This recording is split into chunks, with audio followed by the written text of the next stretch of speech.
So the seminar is going to be about, meeting women, but to me, that's kind of a lower level of thinking. Like, I really want you guys to become men. Okay, not that you're not already men, but kind of a rise in what I've kind of, my theme for this year is kind of like the rise of the Renaissance man. Okay, back. One of the main questions that I'm going to ask you is, what do you bring to the table? And I go over time and time again, would you date you? Because if you wouldn't date you, chances are no one else is going to date you or wants to date you, okay? Women want powerful thinkers. Women want a strong man. Women want a guy who's going to make decisions. Women want a guy who's going to think outside the box. Women want a fucking man. A man who's going to take charge, and I say it every seminar, the male destroyer always has to meet the female destructress, boom, head on. Because she wants to know that you are secure enough as a man to be able to step forward and to lay the law down and say, this is my world. She finds security in that. Once she finds security in that, then she can relax a little bit. Here's kind of a secret, and this is something that I came up with this year, and I haven't heard it anywhere else before, but I was kind of really thinking about what makes me attractive to women. And I was really thinking about it, and I kind of came up with this, and I valued it. And what I found is one of the secrets is I project her more beautifully than she can project on herself. So I envision her more beautifully than she is in envisioning herself. And that's where I start from. And when you start from there, then you get to enlighten them. You get to bring them to the next level.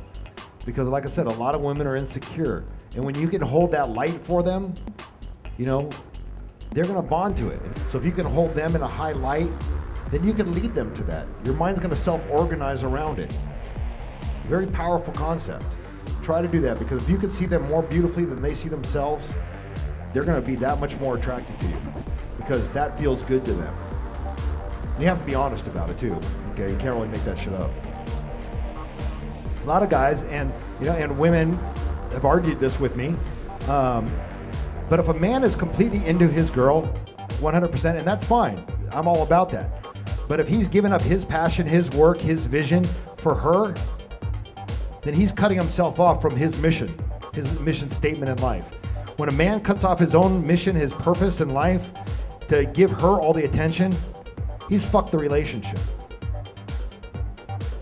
Okay?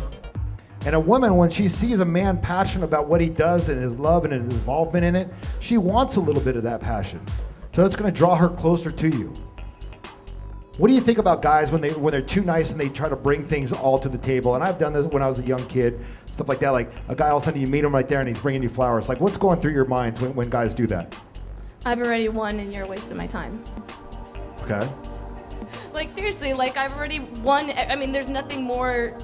No challenge. I need more of a challenge, and I think all women can agree on that. It's just, thank you, and I could understand flowers on your birthday. But what does it show? What does it show in a guy's mind that he's what?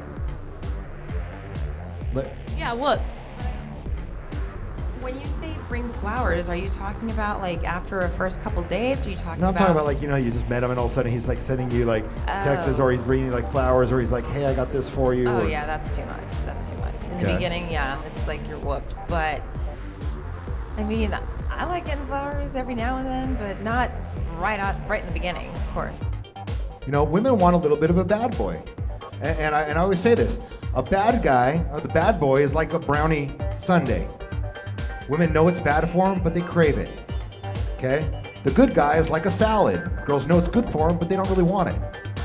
Okay? You got to find that mixture like a brownie salad, just enough in there to get the sweet tooth, but to be healthy on that outside. Because I'm not about misogynistic men or anything like this, but you got to find that fine line.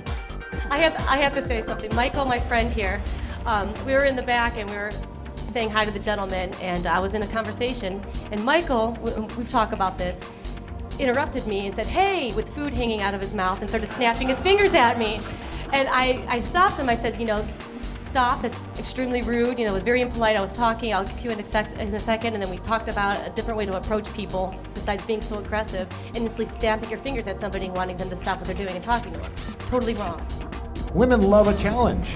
We like the unattainable.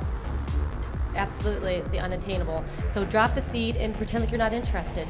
Let her know, I think you're sexy, and then back off. Because then we start thinking about what you said. As soon as you act not interested, the girl makes more of the aggressive approach. Like, well, he said it was sexy, but now he's not acting not interested. So we want the unattainable. We want what we can't have.